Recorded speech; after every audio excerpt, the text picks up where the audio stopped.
Hello mga kakusina! Ako po ulit si Ate Angel ng Kusina ni Angel, and for today's video, gagawa na naman po tayo or tuturuan ko na naman po kayo ng another dessert recipe na for sure ay hindi mo pa nagagawa or nasusubukan sa iyong kusina, kaya't panoorin mo na ang buong video dahil madali lang po ito.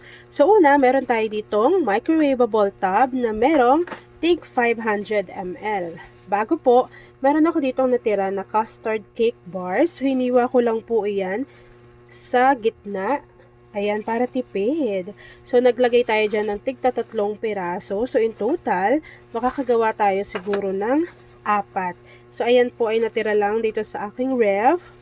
So, kapag nailagay nyo na yan dyan, i-flatten lang natin to. Tapos, ilagay nyo lang siya sa inyong chiller para po kapag lumamig, hindi siya mabilis. Kunwari, sinalina na natin siya ng mixture.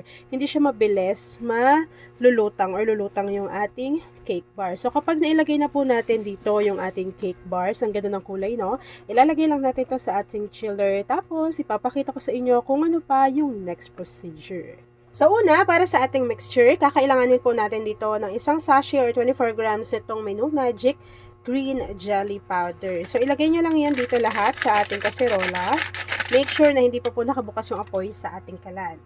After adding ng ating green jelly, kakailanganin na rin po natin dito ng evaporated milk or Marie Evaporada. Yung bawat isang lata po nito ay meron siyang 380 grams.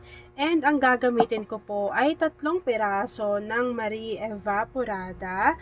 Pero optional lang po yun. Kung meron kayong evap dyan na marami, pwede naman. Kung wala, pwedeng 1 piraso. Tapos, maglagay na lang kayo at least 3 cups of water. So, ako kasi, meron lang akong stocks pa nitong Marie Evaporada kasi po mura lang din naman to. Tapos, inilagay ko na yan dyan sa ating kasirola. After adding ng ating Marie Evaporada, maglagay na rin tayo dyan ng 1 can or 380 grams nitong Marie Condensada. So, ilagay lang natin yan dyan lahat dahil napakamahal po ng bilihin. Pero ito si Marie, mura pa po yan sa ating market. Kapag nailagay na po natin yung ating Marie Evaporada, pati yung ating Condensada, tunawin lang po natin yung inilagay natin dyan na isang sachet or yung ating jelly powder na 24 grams. Make sure po na nakapatay pa yung apoy sa ating kalan ha. Kasi dapat po ay natunaw muna yan ng maigi bago nyo yan bubuksan. Kasi po ayoko nung parang namumuo-muo pa siya kapag pag kinain na natin. So dapat po dyan ay natunaw muna ng maigi yung ating jelly powder bago pwede na po nating buksan yung ating apoy sa ating kalan over medium to low heat. So, habang hinahalo natin to, tapos hinihintay natin na kumulo yung ating mixture, meron pa tayong ilalagay pa na iba pang mga ingredients habang patuloy nating niluluto yan. Una, meron ako ditong tinadtad na green kaong. Kalakalatiin ko lang. Ayan. Tapos, meron din ako ditong maliliit na nata de coco. Kulay puti lang yan. Dinrain lang natin yung pinaka-syrup niya kasi maasim yun. After adding nung ating kaong, pati nung ating nata de coco, haluin lang din po natin ito ng maigit. Tapos, hahayaan po natin kumulo yung ating mixture habang continuous po natin tong hinahalo. Para po hindi lang namumuo yung ating mixture sa bottom ng ating pan. Lalo na, meron po tayo ditong inilagay na jelly powder. So, habang hinahalo ko to mga kakusina at hinihintay po natin kumulo yung ating mixture, please don't forget to like and follow yung ating Facebook page, Kusina ni Angel. Kung meron din po kayong Instagram, paki-follow na rin ako doon, Kusina ni Angel. At kung gusto mong matuto pa ng iba pang mga recipes o kaya naman gusto mong mag-share ng mga niluluto mo everyday, pwedeng-pwede kang sumali sa ating Facebook group. Andyan lang po yan sa ating Facebook page. Grabe, alam nyo ba, sobrang dali lang ng recipe natin na to. Pero, talaga namang masarap. Pwede mo yung ipang-regalo, ipamigay mo kapag nakagawa ka. Pwede mo rin siyang ipang-negosyo. Kaya naman, pwede mo siyang ipanghanda.